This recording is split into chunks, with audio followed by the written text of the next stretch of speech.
Okay. We'll get into it. We got a couple of pieces of news before we get into that exactly. So the first thing that I want to pick up on is a story that we talked about last week. We talked about how all of Regal theaters were going to be closing down. And we speculated that the other theaters are probably close behind. Well, contrary to that, Cinemark and AMC have both said that they will not be closing down during this time. So they're actually going to be staying open. What do you think about that, bro? Yeah, I mean, at this point, everybody is kind of have to do what they feel is best for their business. Mm-hmm. So I'm not gonna say it's not here nor there.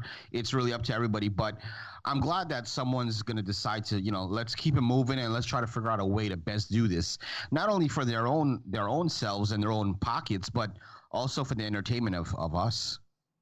Yeah, and I mean, I think to you made the point on that last episode where we talked about it that theaters doing interesting things, let it be rented out for like gaming tournaments or people to just rent out screens. When you have one of the major movie chains going away, well, not going away, but closing back down, it opens it up to more things. Like, especially you got to think about it. Winter's coming around, football's in.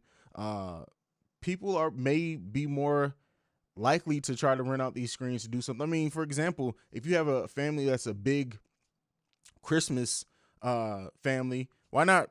Who's to say they won't rent it out so they can bring all their family members in and watch a Christmas movie together? Because families haven't been. It's not like they're able to pack up in huge groups and go to restaurants in some of these cities. So maybe you get something like that.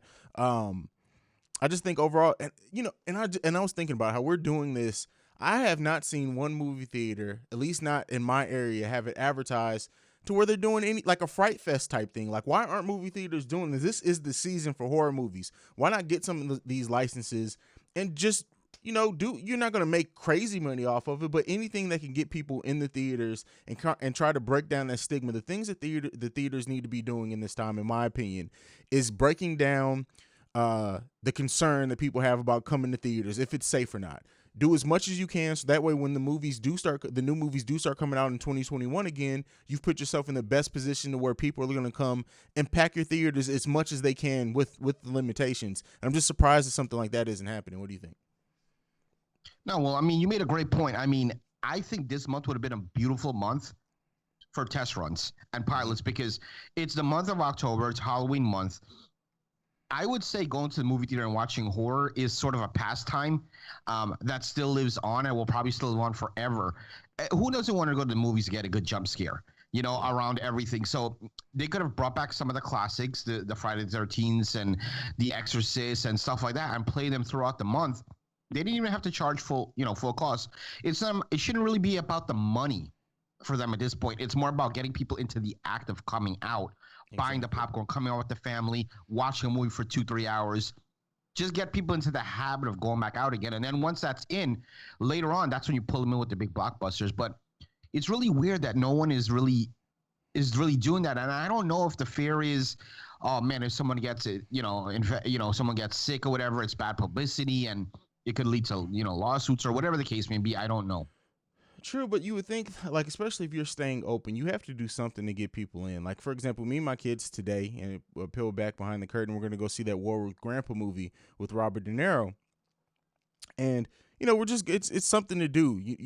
So you would think that you would want to create more just something to do in a time where there's not a lot to do in places. I'm sure they pay people who are supposed to be a lot smarter than us to come up and help with these decisions, but it's head scratching to me that they're not having any type. Hell, all these independent films that are like, there are a lot of independent film festivals that are popping up now that are being done digitally. Why not partner with one of them to say, hey, you can come and catch this film in our theater? Like, this is the perfect time to get something new in there. It just doesn't seem like they're trying to think of ideas outside the box to generate business. It really seems like they're really just in this waiting pattern until blockbuster movies come out again in 2021 and just saying, well, if anyone who is deciding to come out with a new movie, okay, of course we'll show it. But it doesn't seem like they're really trying. And that's the thing. When you hear about like AMC may go out of business and stuff like that, it's mind boggling that they aren't trying new stuff. Yeah, and it's kind of easy for us to do this. We're kind of armchair quarterbacking. Yeah, Really, the main thing that we're not seeing that they can see is what their operating costs are. What does it cost to true. open up for one day, and if they feel they can't at least recuperate that money, even I think if yeah, at least if I could open and operate even breaking even, for me that's Mhm. a win because again I'm getting people to have it. But if their one day of operation is losing money, then there's no, you might as well just stay closed because then what's the purpose of what? So people can go watch movies. So that's the part that we're not seeing what the operation costs are day to day. True, but we're talking about the theaters that are deciding to stay open. I get what you're saying with like Cineplex or Cinemark, whatever, whichever one it was, closing back, Regal closing down completely. But for the ones with AMC and Cinemark that are deciding to stay open, if you're open anyway, you would think you would want to try to generate as much money as you can. Because, for example, like the theater that we're going to today is only showing Tenet and only showing What War theater with is that? Grandpa, huh? What brand is that? What It's theater? It's a Cinemark. It's a Cinemark brand. It's Cinemark. yeah. So they're only showing those Gotcha. two movies, and then they're not even open. Like showing, there's I think they're still only on two screens, so they only have two screens open. Like, and I get it, we're not seeing the overhead, but you're open anyway. Really, it shouldn't cost a lot. If you go to one of these independent, like I said, film festivals and reach out to the creators of the film. For example, our boy John Campy, he has a documentary coming out on movie trailers. You can't tell me that saying, "Hey, John, what is it going to cost to lease your movie?" That he wouldn't say, "Okay, we'll do it for this price." And then you see, even if it's for a week, like that helps movie filmmakers. It helps you guys. Just put it on one of your extra screens. Like, but I mean, hey, it is what it is. Exactly. So, I mean, this coronavirus thing is really taking a hit, and that I actually have one piece of news as well. Go ahead. When the time's right, but it does have to do with coronavirus. So you want me to just get into it now? Yeah, let's get into it. We're already So, on the subject. usually, we're in the month of October, and normally in the next month or so, we'll start having talks about, Academy Awards and talks about Golden Globes. Obviously, with this whole shit going on, that's been delayed. So they just released information not too long ago. So the Golden Globes are basically pushed back until February, and we're gonna get the Oscars until the end of April. Why this matters though is because usually November, December is that cutoff time, but they're actually going to extend it. That's number one. They're going to extend what they're accepting, and number two is they're also going to now include, which they didn't do a lot before. They did some, but not a lot. They're going to be including like all brands of streaming. So all streaming movies across the board, it's gonna have an opportunity. Before it was only like the big ones, but now it's all period. So you might see a Shutter movie, if good enough, a Shutter original, be in one of these categories now because now they're opening it to everybody. Yeah, because I think for a while there, they had to show in like a theater for a certain amount of time. That's why like Netflix did put like The Irishman. I think they only put it in like one or two theaters for just that time period, so it can be up for award season. So I mean that makes sense. They have to think out the box, and then especially now with streaming is going to be, regardless of the big blockbusters aren't going to ever come straight to streaming, but with streaming after COVID, I think it's going to be more of a focus. You're going to see more people focus on creating movies just for streaming, or how movies can get to streaming faster than what they did before. You have to start including movies like that because there are some great movies that are worthy of award consideration that are on streaming platforms. So hats off to them for being able to adjust. This whole thing has shown people that you need to learn to grow and get with the times and grow with technology. So. And I do have one more thing that I really would love to hear what you think about it. So, and again, it's coming from this is coming from the Academy Awards. Now, we always talk about award season, and we always say like, oh, those movies that come out in the latter part of the year, they usually get nominated because it's fresh on these people's minds because they just came out. Yeah. Well, starting 2022, the Academy Award has switched things up now. As of 2022, these movies that came out earlier in the year, they're going to be redistributing to the guys that come up with the nominations and whatever they're called. So maybe something might have came out in January or February and might have been forgotten. That won't necessarily be the case no more because they're going to redistribute it to everybody to rewatch again. So now I think that might change things up a little bit because it might change things in terms of when movies are released, because now there won't necessarily be it's an award season, so let's wait until the end of the year to release it. Do you think that might change the playing field at all on anything at all? That the fact that they're doing that? I hope that just means that we don't get that lull in January and February of no movies anymore, of just terrible movies.